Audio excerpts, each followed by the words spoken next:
Welcome students to Synopsis IAS. I am doctor Mohammad Zia और ये है आपका मिडिवल हिस्ट्री का सेशन। ये मिडिवल हिस्ट्री का session it's like a quick revision session. ये बेसिकली जो डिज़ाइन किया गया है ये उन लोगों के लिए किया गया है जो इस साल अपीयर हो रहे हैं और जो अपने रिवीजन के स्टेज में है, तो उनके लिए ये है। और लेकिन इसका मतलब ये नहीं this is exclusive for them. जो फ्रेशर्स हैं, जो प्रिपरेशन कर रहे हैं, this is as valuable as for revision, no, those who are doing revision as it is for the freshers, क्योंकि यहाँ से आपको एटलीस्ट ये आइडिया हो जाएगा कि क्या पढ़ना है और क्या नहीं पढ़ना है। क्योंकि हिस्ट्री अपने आप में एक वास्ट सब्जेक्ट है और इसको हमने डिज़ाइन ही इस तरीके से किया है कि आपको कम वक्त में ज़्यादा से ज़्यादा हम सिलेबस कवर अप करवा सकें। इसका मतलब ये नहीं कि हम कुछ छोड़ने वाले हैं, हम कवर पूरा करेंगे but in a quick manner. So again I welcome you to this session. History शुरू करें उससे पहले let me introduce myself. I am doctor Mohammad Zia and मैंने ग्रेजुएशन की एग्रीकल्चर साइंसेस में 2010 में कंप्लीट किया।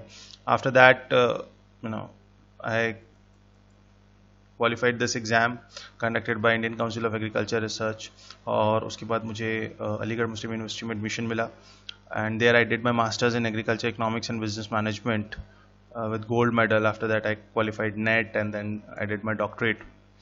Or as far as my research work is concerned, I have like 7 research papers, 6 teaching modules and 3 chapters in various edited books, and I have presented that work at various national and international seminars in India and abroad. My teaching experience is like more than 7 years now, and I have worked as an assistant professor with NCERT also for almost 2 years. In UPSC, teaching, I'm associated with Lukman IAS, ICRA IAS. I've taught at Chanakya. Also, in these places, I'm visiting faculty. So this is about myself. और अब हम शुरू करते हैं हमारा medieval history का पहला session.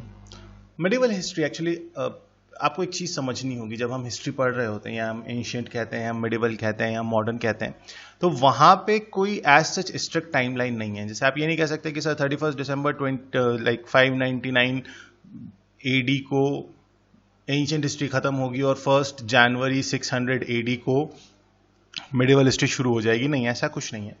ये जो हम एक ग्रेजुअल चेंज देखते हैं सोसाइटी में, पॉलिटिकल स्ट्रक्चर में, एडमिनिस्ट्रेशन में, उसके बेसिस पे हमने जो हिस्टोरियंस हैं उन्होंने क्लासिफिकेशन दे रखा है हिस्ट्री का और रफ एक टाइमलाइन है। तो अगर आप मिडिवल हिस्ट्री की बात करेंगे तो 600 AD से 1800 AD तक के टाइम पीरियड को हम मिडिवल हिस्ट्री में रफली क्लासिफाई कर सकते हैं। इसमें ये जो अर्ली मिडिवल पीरियड है इसको भी फिर फर्दर हमने 2 पार्ट में डिवाइड कर दिया था, early medieval and the medieval part. Early medieval part जो है वो 600 से 1200 AD तक का है और 1200 AD से 1800 AD तक का जो हमारा मिडिवल इंडिया का पार्ट है। अर्ली मिडिवल पीरियड जो है, ये वाला जो टाइम पीरियड है, ये बेसिकली एक ओवरलैपिंग टाइम पीरियड है, कनेक्टिंग टाइम पीरियड है between the ancient and the medieval. और इसको फर्दर अगर आप इसको क्लासिफाई करें तो हमने ये जो टाइम पीरियड है 600 टू 1200 AD का, ये जो 600 ईयर्स हैं, इसको आप 5 डिफरेंट फेजेस में क्लासिफाई कर सकते हैं। पहला 600 to 750 AD in North India. So this is exclusively in North India. ये जो नॉर्थ इंडिया का टाइम पीरियड था, ये पुष्यभूतिज, मौखरी, मैत्रका, इस तरीके की जो डायनेस्टीज थी वो डोमिनेट कर रही थी। पुष्यभूति डायनेस्टी और दी वर्धना डायनेस्टी, ये लोग जो है नॉर्थ इंडिया को डोमिनेट कर रहे थे इस टाइम पीरियड में। 600 टू 750 AD का जो टाइम पीरियड है साउथ इंडिया में, it was dominated by the Pallavas, Chalukyas and the Pandyas. फिर तीसरा जो फेज है आप कह सकते हैं 750 to 1000 AD in North India. तो ये प्रतिहाराज जो थे वो नॉर्थ इंडिया में थे, पालाज जो थे वो ईस्टर्न इंडिया में थे और राष्ट्रकूटाज जो थे वो डेक्कन को डोमिनेट कर रहे थे। और यही 3 एक्चुअली ट्राइपार्टाइट स्ट्रगल का पार्ट बनेंगे जो हम आगे चल के देखेंगे। उसके बाद 1000 टू 1200 AD का जो टाइम पीरियड है, that is the age of conflict in North India. तो यहाँ पे जो डिफरेंट राजपूत क्लैंस हैं वो आपस में लड़ना शुरू कर देंगे। ये टाइम पीरियड जो होगा, और इसी टाइम पीरियड में अरब टर्किश इन्वेजन डोमिनेट करेगा, बहुत ज्यादा होगा. And a point will come when in North India the Delhi सल्तनत टाइम पीरियड विल स्टार्ट. 1192 तक बेसिकली आप कह सकते हैं कि battle of Terai is the timeline जो बेंचमार्क है, जो डिवाइड करता है अर्ली मिडिवल को दिल्ली सल्तनत से. और उसी टाइम पीरियड में साउथ इंडिया में 850 to 1200, थोड़ा सा ज्यादा लंबा टाइम पीरियड है, लेकिन ये चोलास जो है ये डोमिनेट कर रहे थे साउथ इंडिया को. सो ये एक आप रफ क्लासिफिकेशन देख सकते हैं अर्ली मिडिवल पीरियड का. मिडिवल पीरियड का तो सिंपल सा क्लासिफिकेशन है, दिल्ली सल्तनत का टाइम पीरियड और मुगल्स का टाइम पीरियड. तो ये दो टाइम पीरियड जो है ये मिडिवल इंडिया को इस 1200 टू बेसिकली ये भी 1800 तक नहीं करते हम 1757 बैटल ऑफ प्लासी से. So battle of Tarai to battle of Plassey, ये एक रफ क्लासिफिकेशन है. मिडिवल जो पीरियड है, दिल्ली सल्तनत का जो पीरियड है, या जो मुगल का पीरियड है, मुस्लिम रूल इन इंडिया जो हम कहते हैं इन जनरल, तो उसका जो क्लासिफिकेशन है वो बैटल ऑफ तराई से बैटल ऑफ प्लासी तक का है. और उससे पहले एक ओवरलैपिंग टाइम पीरियड था जहां पर राजपूत भी थे, जहां पे प्रतिहाराज और पल्लवाज और चालुक्याज और पुष्यभूति. सो आज की जो हम लेक्चर की शुरुआत करेंगे वो हम इस पुष्यभूति डायनेस्टी से करेंगे. अब क्या हो रहा था, what was the condition of India in 600 AD? हुआ क्या, गुप्ताज जो इससे पहले थे, जो इससे पहले इंडिया में जिनका डोमिनेशन था, जिनका रूल था नॉर्दर्न इंडिया में और जो दूसरा रीजन था वहां पे, वो हून्स के अटैक के बाद वीक होता है. और जैसे ही कोई बड़ा किंगडम वीक होगा तो क्या होगा, वो छोटे छोटे दूसरे किंगडम्स में छोटे छोटे बड़ा रूल जब डिसइंटीग्रेट होता है, जब वो कमजोर होने लगता है, तो वो छोटे छोटे दूसरे उसमें किंगडम्स में डिवाइड हो जाता है. और यही हुआ गुप्ताज के साथ. जब गुप्ताज डिसइंटीग्रेट हुए, जब वो कमजोर होने लगे, तो उनका किंगडम 4 बड़े उसमें डिवाइड हो गया. गुप्ताज ऑफ मगध, ये गुप्ताज ये वाले गुप्ताज नहीं है. You are not to be confuse with the main Gupta dynasty. The Maukharis, the Pushyabhutis and the Maitrakas. तो ये 4 जो हैं इसमें डिवाइड हो गया.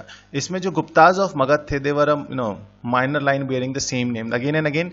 ये जो 600 AD के बाद जो गुप्ताज आएंगे, जिनके आप जो बहुत ही लीस्ट इनका मेंशन है ऑल दो हिस्ट्री में, लेकिन फिर भी ये जो है ये वो गुप्ताज नहीं है जिन्होंने, जो गुप्ता डायनेस्टी की जो हम बात करते हैं, ये वो नहीं है. सो ये मगध में थे. द मौखरी जो डायनेस्टी है, उसने पहले वेस्टर्न यूपी और कन्नौज का हिस्से को, वो remember the city Kannauj is very important, उसको डोमिनेट किया, उस पर रूल किया. और उन्होंने क्या किया, ये जो गुप्ताज थे, ये वाले जो गुप्ताज थे, उनको पुशबैक किया. और ये क्या हुआ, ये गुप्ताज जो है ये मालवा की तरफ आ गए. मालवा मीन्स इंदौर और उज्जैन, ये वाला जो है मध्य प्रदेश का रीजन है. उसके बाद पुष्यभूति और वर्धना डायनेस्टी जो है वो थानेसर को रूल कर रहा था, नॉर्थ ऑफ दिल्ली, मतलब ये हरियाणा वाला जो रीजन है, यहां पे इनका रूल था. मैत्रका, ये कहा जाता है देवर ईरानियन इन ओरिजिन, और ये गुजरात वाला जो हिस्सा है वहां पे रूल कर रहे थे, और इनकी कैपिटल वाला भी थी. और इन्होंने इसको एक इंपॉर्टेंट सेंटर ऑफ लर्निंग में डेवलप किया हुआ था. तो ये जो 4 मेजर रीजन थे, ये 4 मेजर किंगडम्स थे, जो गुप्ता एम्पायर के डिसइंटीग्रेट होने के बाद या गुप्ता एम्पायर के वीक होने के बाद जो है वो एग्जिस्टेंस में आते हैं. और अब जो 600 से जो हमने 750 का टाइम पीरियड पढ़ा है, बेसिकली अब ये इन 4 के, नॉर्थ इंडिया की अगर हम बात कर रहे हैं, अभी नॉर्थ इंडिया और साउथ इंडिया का भी हम डिवाइड पढ़ेंगे कि किसे हम नॉर्थ इंडिया कहेंगे, किसे हम साउथ इंडिया कहेंगे. तो ये जो डिवाइड है, इसमें जो नॉर्थ इंडिया का हिस्सा था, उसमें ये 4 किंगडम्स जो थे, इन्हीं में आपस में कहीं मैरिटल अलायंस हो रहा था, कहीं पे वॉर हो रहा था, कहीं पे कोई हार रहा था, कोई जीत रहा था. तो ये चीजें यहां पे नॉर्थ इंडिया में जो हमने फर्स्ट फेज पढ़ा था उसमें चल रही थी. Will begin with the Pushyabhutis of Thanesar. कौन थे ये लोग? ये this Pushyabhuti is also known as Vardhana dynasty. और ये जो मौखरी डायनेस्टी थी, उसके एक फ्यूडेटरी थे, उसके जमींदार थे. और इसमें जो एक बड़ा एविडेंस है, सी हिस्ट्री, अब फेसबुक वाला दौर नहीं है ना कि वहां पे वीडियो चल रहा है और यूट्यूब, मतलब पुष्यभूति का या जो भी उस दौर में चल रहा है उसका वीडियो बना के अपलोड कर दिया. तो वी हैव वेरियस सोर्सेस. तो इस दौर का एक बहुत ही प्रोमिनेंट और एक बहुत ही acceptable source of information is the Harsha Charita, which is written by Banabhatta. और ये इंपॉर्टेंट है, ध्यान रखिएगा. तो इसके हिसाब से पुष्यभूति वर्धन जो थे वो इस डायनेस्टी के फाउंडर थे, लेकिन जो फोर्थ किंग थे इस डायनेस्टी के, प्रभाकर वर्धन, वहां से इनका रियल एक्सपेंशन या जो एक डायनेस्टी या ये एक लीनिएज की जो शुरुआत है वो प्रॉपर प्रभाकर वर्धन से शुरू होती है। प्रभाकर वर्धन ने क्या किया, जो मौखरी रूलर थे उनकी ही हैज एक्चुअली, ये प्रभाकर वर्धन के बारे में पहले हम जरा समझें। इनके तीन जो बच्चे थे, जो इनके तीन children, his daughter was Rajshri, son सबसे बड़ा बेटा जो था राज्यवर्धन, और राज्यवर्धन से छोटा था हर्षवर्धन। हुआ क्या, एक बड़ी फिल्मी सी कहानी है यहाँ पे। ये जो प्रभाकर वर्धन थे, इन्होंने अपनी बेटी राजश्री की शादी की ग्रहवर्मन से, जो कि मौखरी रूलर थे कन्नौज के।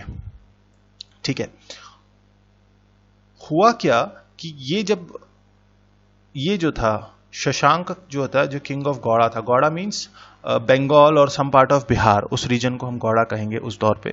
उसने क्या किया, वो जो गुप्ता रूलर्स जो थे, जो कि मालवा की तरफ चले गए थे, उनके साथ मिलके कन्नौज पर अटैक किया और राजश्री को किडनैप कर लिया। जैसे ही राजश्री को किडनैप किया, ऑब्वियसली ये थानेसर में थे, ये लोग थानेसर मीन्स हरियाणा में थे, एंड कन्नौज इज लाइक अगर हम इंडिया का मैप समझे आगे आएगा, लेकिन फिर भी तो तो ये अगर थानेसर है तो यहाँ पे कहीं कन्नौज होगा। तो जैसे ही उन्हें पता चला तो ये बंगाल में, इसने यहाँ पे, ये मालवा में ये वाले रूलर थे, इनकी मदद से जो है यहाँ पे अटैक किया और ये राजश्री को किडनैप कर लिया, उसको बंदी बना लिया। जैसे ही राजश्री के भाई को पता चलता है कि मेरी बहन को जो है बंदी बना लिया गया है, वो definitely he will attack Thanesar. Thanesar से वो कन्नौज की तरफ अटैक करता, और वहां पे ये शशांक जो है, ये प्रभाकर वर्धन का जो बड़ा बेटा था, राज्यवर्धन था, उसको इनकी ये जो गुप्ताज ऑफ मालवा थे, जिनको पुश कर दिया गया था, उनकी मदद से उसे मार देता है। ऑल्दो राजश्री एस्केप कर जाती है, वो वापस थानेसर की तरफ चले जाती है और राज्यवर्धन मारा जाता है। अब जब राज्यवर्धन मारा जाता है तो जो उसका छोटा भाई था हर्षवर्धन, वो रूल करता है, और ये जो रूल है, हर्षवर्धन इतना ही वॉज जस्ट 16 ईयर्स जब वो राजा बनता है, and he is considered to be the greatest king of the dynasty. और इवन अगर हम ये कहें ना कि हिस्टोरियंस कहते हैं that he was the last great Hindu king of India, तो ये भी गलत नहीं, क्योंकि इसके बाद जब ग्रेट की बात आती है तो मुस्लिम रूल शुरू हो चुका होगा। ग्रेट अब कोई कैसे बनता है, एम्पायर से कोई ग्रेट नहीं बनता कि आपने कितना बड़ा एम्पायर ऑक्यूपाई किया है, आपकी पॉलिसीज कैसी हैं, ये आपको ग्रेट बनाती है। हम देखेंगे कि अब कि हर्षवर्धन के बारे में हम पढ़ते हैं कि वो क्या था। तो किंग हर्षा को जो है, हर्षवर्धना को हर्षा के नाम से भी जाना जाता था, and he is one of the most important and prominent, ये सबसे एक महान आप कहेंगे, अगर आपकी एंशंट और मिडिवल इंडिया का सबसे महान जो रूलर था इस 7th सेंचुरी का, वो हर्षवर्धन ही था। और इनकी कैपिटल जो है वो कन्नौज थी। एक्चुअली क्या हुआ, जब थानेसर से इन्होंने कन्नौज को, क्योंकि वो बहन का इशू हो गया था, बहन किडनैप हो गई थी, उसका शौहर मारा गया था, और वहाँ से क्या किया इन्होंने, फिर जब इन्होंने कन्नौज को भी अपने अंदर मर्ज कर लिया तो इन्होंने कन्नौज को अपनी कैपिटल बना लिया, because that was more centre in nature. अभी कन्नौज का इंपॉर्टेंस बहुत है इस आगे आने वाले 300-400 सालों में। और जो हम अभी बात कर रहे थे कि कोई राजा महान कैसे बनता है, इससे महान नहीं बनता है कि उसका एम्पायर कितना बड़ा था। अगर आप मिडिवल हिस्ट्री में मुगल्स को देखेंगे तो औरंगजेब का एम्पायर अकबर से ज्यादा बड़ा था, अगर आप कवरेज की बात करेंगे, एरिया की बात करेंगे। लेकिन हम अकबर को ज्यादा महान मानते हैं, उसकी वजह ही यह है कि अकबर की जो पॉलिसीज थी वो बहुत ज्यादा जेनरस थी, वो बहुत ज्यादा पीस लविंग और उस तरीके का एक नेचर था। देखो, पीस लविंग का मतलब ये नहीं होता है कि उसने कभी वॉर नहीं लड़ा, उसने कभी बैटल नहीं लड़ी।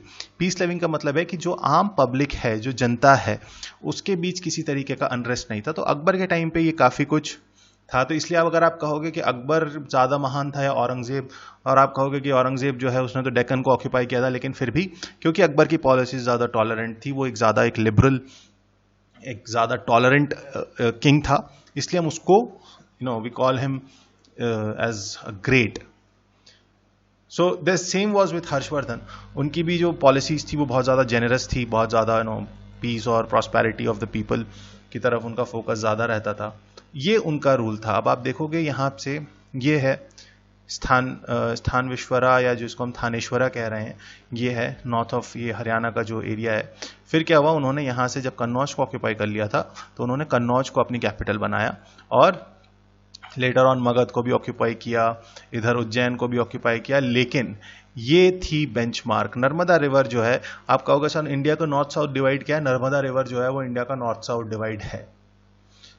आज के टाइम पे हम साउथ इंडिया का मतलब समझते हैं 5 द्रविडियन स्टेट्स ऑफ साउथ, नहीं।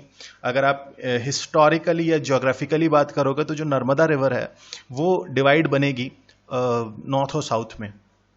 तो ये जो पिंक शेडेड रीजन है ये हर्षवर्धन का एम्पायर था और ये 16 साल का था बेसिकली। वॉज बॉर्न इन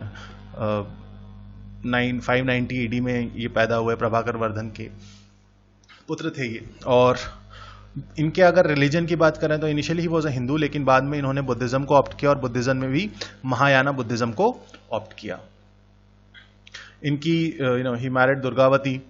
लेकिन जो सबसे इंपॉर्टेंट देखो, या तो हर्ष चरित्र तो ठीक है क्योंकि हर्ष बाणभट्टा जो थे वो उनके कोर्ट पोएट थे और वो उनके बारे में जनरली जो कोर्ट पोएट्स होते हैं वो अच्छी बातें लिख रहे होते हैं। लेकिन उस दौर में एक चाइनीज ट्रैवलर आया जुआनजैंग, और जिसे हम हुआनसैंग कहते हैं, और उनकी किताब थी सीयूकी। इंपॉर्टेंट है, ध्यान रखना है। इस सीयूकी में उन्होंने हर्षा के बारे में काफी कुछ अच्छा लिखा, although he was also good friends with Harsha. और हर्षा का जो जब इन्होंने, ये हमने देख लिया है कि जब उन्होंने थानेसर और कन्नौज को मर्ज किया तो उन्होंने कन्नौज को अपनी कैपिटल बनाया।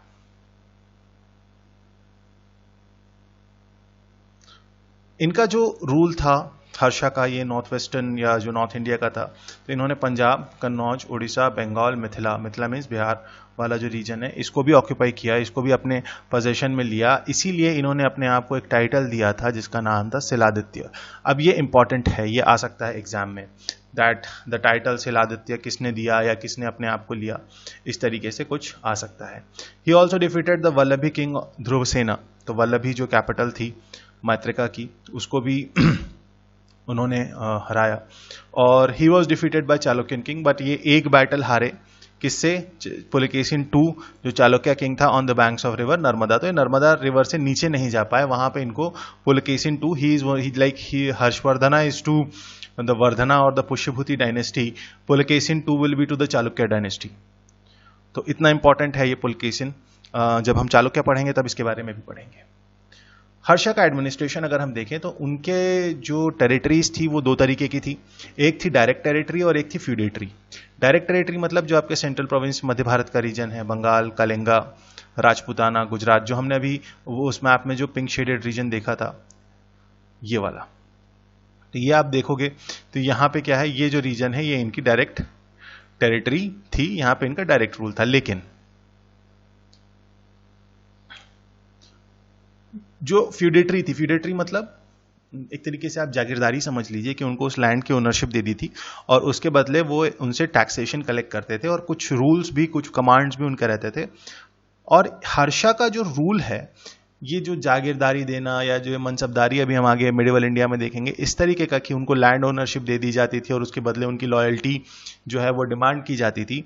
ये वाला जो कंसेप्ट है ये इंडिया में कहाँ से शुरू होता है? मिडिवल इंडिया में ये शुरू होता है हर्षा से। और यहीं से ये आप एक सिस्टम देखेंगे कि आगे चल के मनसबदारी आएगा, इक्तादारी आएगा, और ये इस तरीके के जो सिस्टम है इसका जो इनिशियल फॉर्म है वो यहीं कहीं से शुरू होता है। तो फ्यूडेटरी जो है वो इन्होंने शुरू की, तो जालंधर, कश्मीर, कामरूप, सिंध, नेपाल, इस तरीके के जो किंगडम्स थे वो उन्होंने क्या किया, उनको अपनी फ्यूडेटरी बनाया। मतलब आपका जो वहाँ का जो भी कमांडर था या जो रूलर था वो रूल करेगा, लेकिन टैक्सेशन उसको, वो रूल की परमिशन कहाँ से मिली थी? हर्षा से मिली थी। और उसके बदले वो क्या दे रहा था उन्हें? उसके बदले उसे क्या मिल रहा था? लॉयल्टी मिल रही थी। Even the feudatories were under the tight command of Harsha. He was a great patron of arts. तो आर्ट के ऊपर हर्षा का बहुत एक कहना चाहिए इंटरेस्ट भी था। और इसका एग्जाम्पल यहाँ से मिलता है कि इनके 3 बुक्स थी, 3 इनके आर्ट वर्क थे, रत्नावली, प्रियदर्शिका और नागानंदा। ये किस में लिखे गए थे? ये संस्कृत में लिखे गए थे, ये आपको ध्यान रखना है। अब यूपीएससी कैसे सवाल पूछता है? यूपीएससी सवाल पूछेगा, लेट्स से कि there were 2 types of territories under Harsha, अच्छा डायरेक्ट एंड फ्यूडेटरीज, एक सिंपल स्टेटमेंट दे दिया। Statement 2, Harsha is credited with the works of Ratnavali, Priyadarshika and Nagananda which were written in Prakrit. अब पूरे दोनों स्टेटमेंट उन्होंने शुरू से आखिर तक एज इट इज लिखे, सिर्फ संस्कृत को प्राकृत कर दिया, और यहां पे हो जाते हैं हम कंफ्यूज। इसलिए इस तरीके के जो फैक्ट्स हैं वो आपको बहुत अच्छे से ध्यान में रखना है कि यहां पे आप गलती ना करें। तो इनके ये 3 काम हैं, रत्नावली, प्रियदर्शिका और नागनंदा। बाणभट्ट के बारे में हमने बताया कि जैसे वो कोर्ट पोएट थे और उन्होंने हर्षा की लाइफ को हर्षचरित्र में डिस्क्राइब किया है। Harsha was a great pattern of arts. Taxation की अगर उस वक्त की बात करें, एडमिनिस्ट्रेशन में टैक्सेशन हमेशा इंपॉर्टेंट रहा है, तो टैक्सेशन बहुत ज़्यादा हैवी नहीं था, और जो भी टैक्स कलेक्ट होता था उसको 4 हिस्सों में बांट दिया जाता था। पहला जो था वो राजा का था, दूसरा स्कॉलरिस्टिक वर्क के लिए था, स्कॉलर्स, नालंदा यूनिवर्सिटी में इनका बहुत बड़ा कॉन्ट्रीब्यूशन है। थर्ड जो था इनके रिलीजियस पर्पस के लिए जो भी चीज़ें होती थी उनके, और fourth was for officials and public servants को जो भी सैलरीज एंडाउमेंट्स देने होते थे उसमें दे दिया जाता था। सोशल लाइफ की बात करें तो जैसे हमने इनिशियली पढ़ा कि Harsha was a Hindu, later on he embraced Buddhism, और हर्षा ने बुद्धिज्म ऑप्ट किया था, लेकिन सोसाइटी तो प्रीडोमिनेंटली अगेन वो जो वैदिक सिस्टम था या जो वो ब्राह्मणिकल अप्रोच थी वो वापस आ गई थी। तो जब भी आप देखेंगे कि ब्राह्मणिज्म जब भी आएगा, या जो वैदिक कल्चर है, या जो हिंदुज्म एंशिएंट और मिडिवल टाइम पे जब भी लौटेगा, जैसे पहले आएगा, फिर जब बुद्धिज्म जैनिज्म आएगा तो फिर ये वैदिक कल्चर, वैदिक एज के बाद ये वीक होगा, फिर जब दूसरे राजा आएंगे जो हिंदुज्म को पैटर्नाइज करते थे, वो जब आएंगे फिर क्या होगा, कास्ट सिस्टम जो है, ये जो वर्ना सिस्टम है, ये बहुत ज़्यादा रिजिड हो जाता है। जहाँ भी आप देखेंगे किंग हिंदू है, मतलब बुद्धिज्म या जैनिज्म ऑप्ट नहीं किया, क्योंकि अभी तक इस्लाम तो आया नहीं है, तो बुद्धिज्म और जैनिज्म ऑप्ट नहीं किया है, तो वहां पे क्या होता है, वो वर्ना सिस्टम है या जो कास्ट सिस्टम है वो बहुत ज्यादा रिजिड हो जाता है।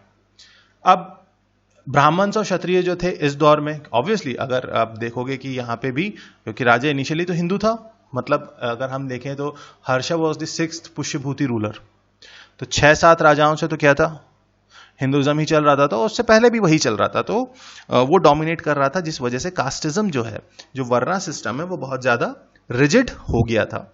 और ब्राह्मण और क्षत्रिय जो थे वो एक सिंपल लाइफ जी रहे थे, लेकिन जो प्रीस्ट और नोबल थे, प्रीस्टली क्लास जो था, जो नोबल्स थे, वो हमेशा एक लग्जूरियस लाइफ जीते आए थे और जी ही रहे थे।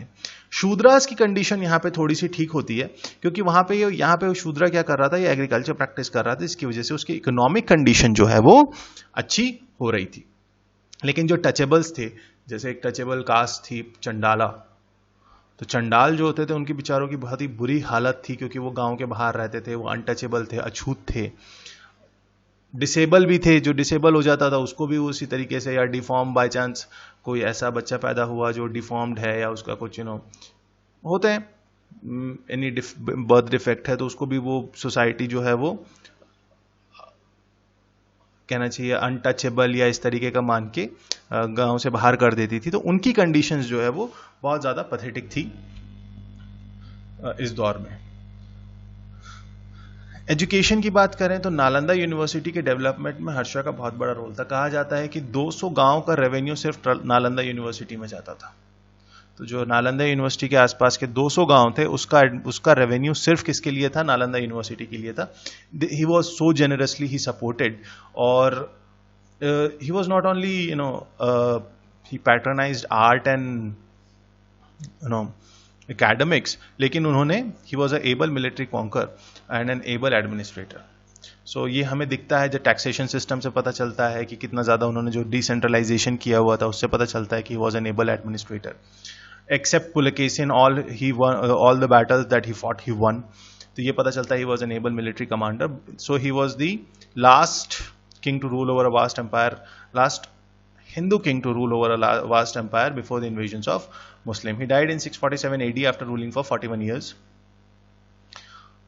इनके बेटा नहीं था, मतलब इनका कोई कहना चाहिए कि सक्सेसर नहीं था, और नेचुरल आयर नहीं था बेसिकली, जिसकी वजह से ये एम्पायर जो है इनकी डेथ के बाद डिसइंटीग्रेट हो गया। सो ये था हर्षा के बारे में। यहाँ से आपको काफ़ी कुछ मिल सकता है। ह्यूएन को इम्पॉर्टेंट है, बाणभट्ट इम्पॉर्टेंट है, हर्षा के जो वर्क हैं संस्कृत में जो उन्होंने काम किया है, how you patronise Nalanda university, ये इंपॉर्टेंट है। कौन कौन से किंगडम ऑक्यूपाई किए वो इंपॉर्टेंट है। हर्षा से पहले कौन था वो इंपॉर्टेंट है। यहाँ से आपको एक आध क्वेश्चन अगर इतना पढ़ने के बाद एक 20-25 मिनट के सेशन के बाद अगर आपको यूपीएससी में एक क्वेश्चन भी मिल रहा है, it is way more fruitful than studying voluminous books.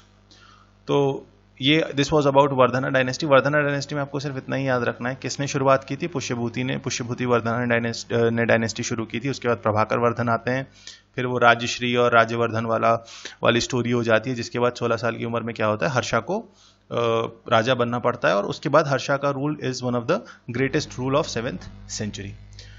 दूसरी जो डायनेस्टी थी जो उस रीजन में रूल कर रही थी, नॉट दैट इंपॉर्टेंट, लेकिन क्योंकि यूपीएससी में एवरीथिंग इज इंपॉर्टेंट तो हम इसको बस थोड़ा सा ब्रीफली देखेंगे, क्योंकि यहाँ से कोई ऐसा ज़्यादा क्वेश्चंस बनते नहीं हैं। तो इसका जो इंपॉर्टेंट पार्ट है मैत्रका का, वो हम देख लेते हैं। मैत्रका में ये गुप्ताज के ट्रिब्यूटरी थे। गुप्ताज मतलब जो पुराने वाले गुप्ता थे, वो मालवा वाले गुप्ता नहीं। He established an independent kingdom over Saurashtra. जो गुजरात वाला रीजन था, सौराष्ट्र गुजरात वाला रीजन था, वल्लभी इनकी कैपिटल थी, और Dhruvasena he was the most important ruler of, and he was contemporary to Harsha. इनका एडवांटेज ये था कि ये पोर्ट सिटी इनके पास थी, क्योंकि अगर आप देखोगे ये वाला जो रीजन था, सौराष्ट्र का रीजन जो था, यहाँ पे ये इनका रूल था। और अगर आपका इस रीजन में रूल है, मतलब आपके पास पोर्ट सिटीज हैं अरेबियन सी में, तो इसकी वजह से क्या था, इनकी जो इकोनॉमिक जिनका ट्रेड एंड कॉमर्स था वो बहुत अच्छा था, बहुत अच्छे से इन्होंने ट्रेड एंड कॉमर्स को अपने डेवलप कर रखा था। लेकिन हुआ क्या, सब कुछ अच्छा था, लेकिन जब अरब इन्वेजन हुआ, मोहम्मद बिन कासिम आता है 712 में, वहां से जो है, और वो आता इधर ही से ईरान की तरफ से और इस तरफ से सिंध में आता है, सिंध को अटैक करता है, तो सिंध और मुल्तान को बेसिकली वो ऑक्यूपाई करता है। तो क्या होता है, उसकी वजह से जब अरब इन्वेजन होता है तो ये वाला जो रीजन है ये कमजोर पड़ने लगता है, और इनका जो रूल ऑफ मैत्रिका है ये वीक हो जाता है। तो आपको मैत्रिका के बारे में सिर्फ ये 4-5 चीजें ही ध्यान रखनी है जो कि इंपॉर्टेंट है। इनका सबसे इंपॉर्टेंट रूलर कौन था? ध्रुव सेना। वही ध्रुव सेना जो हमने हर्षा के टाइम पे पढ़ा था, that he defeated him. So this was about the first part. आगे जो दूसरी डायनेस्टीज हैं हम उन पे चलेंगे सेकेंड पार्ट में। So I hope you have like the lecture. Please give your valuable comments that are very important for us. और अगर आपको लग रहा है कि कुछ और इसमें एड ऑन चाहिए तो आई विल ट्राई, आप कमेंट करिए, आई विल ट्राई कि हम उसे इनकॉर्पोरेट कर सकें। Till then have a great time at home, stay safe, stay healthy. Thank you so much.